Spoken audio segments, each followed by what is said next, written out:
Seigneur. Tu es le roi des rois. En ton nom, tout genou fléchit. Aïe. Il est moché, il a eu aussi mal. Right there, second, my less. By the yosi, by the shade, your yes, I can't lose. Hallelujah. Hallelujah. Hallelujah. Hallelujah. Yeshua.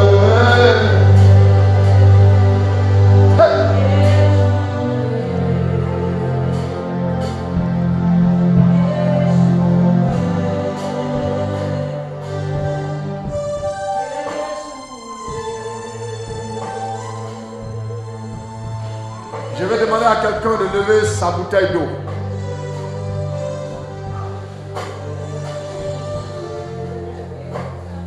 Bien-aimé,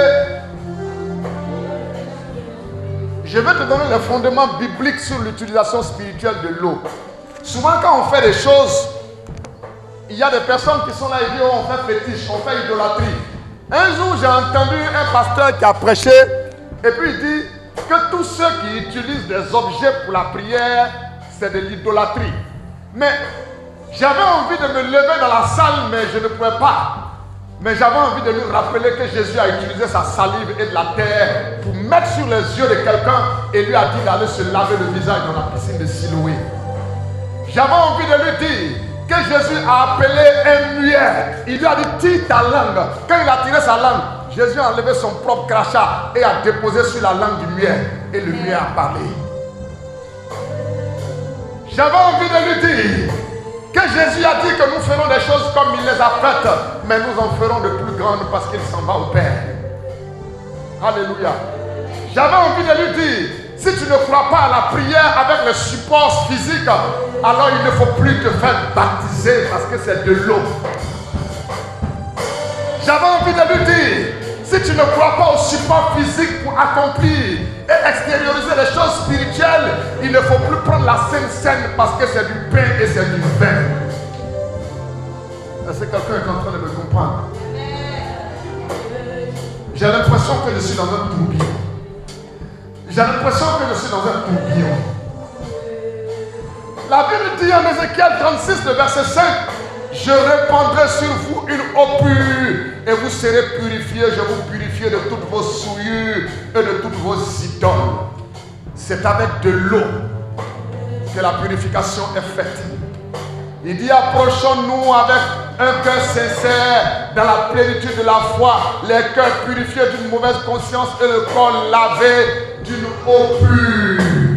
Il s'agit là encore d'une application spirituelle de l'eau. L'eau est utilisée pour les actions prophétiques. Élisée purifie de l'eau de Jéricho avec le sel et une parole prophétique. 2 Rois chapitre 2 verset 19 à 22. Jésus utilise la boue et de l'eau pour guérir un aveugle né. Jean chapitre 9 verset 6 à 7. L'eau, symbole du Saint-Esprit, symbole de la parole, afin de les sanctifier par ta parole après l'avoir purifié par l'eau. Éphésiens 5 verset 26. Celui qui croit en moi, des fleuves d'eau vive couleront en son sein. Jean chapitre 7 verset 38. Oh, c'est pourquoi je proclame que quelqu'un dise avec moi, cette eau que je tiens dans mes mains ne sera plus une simple eau naturelle. Par l'autorité du nom de Jésus, je la sanctifie.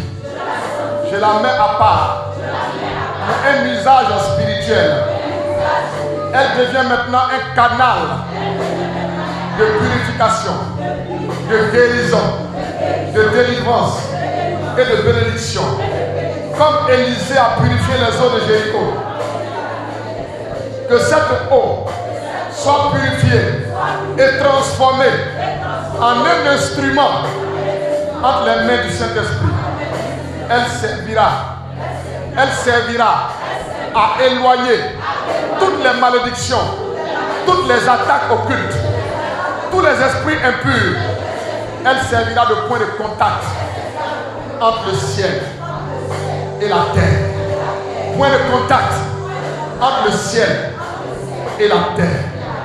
Soulève ta bouteille d'eau qu'elle dépasse légèrement ta tête. Seigneur éternel, Dieu tout-puissant, créateur du ciel et de la terre, tu as utilisé l'eau pour juger, pour purifier, pour guérir, pour bénir. Tu es le Dieu qui a ordonné à Moïse de frapper le rocher et de l'eau en est sortie pour désaltérer ton peuple. Tu es le Dieu qui a guéri Naaman dans les eaux du Jourdain. Tu es le Dieu qui a envoyé ton fils Jésus comme source d'eau vive. Aujourd'hui, je te présente cette eau. Je n'élève pas cette eau comme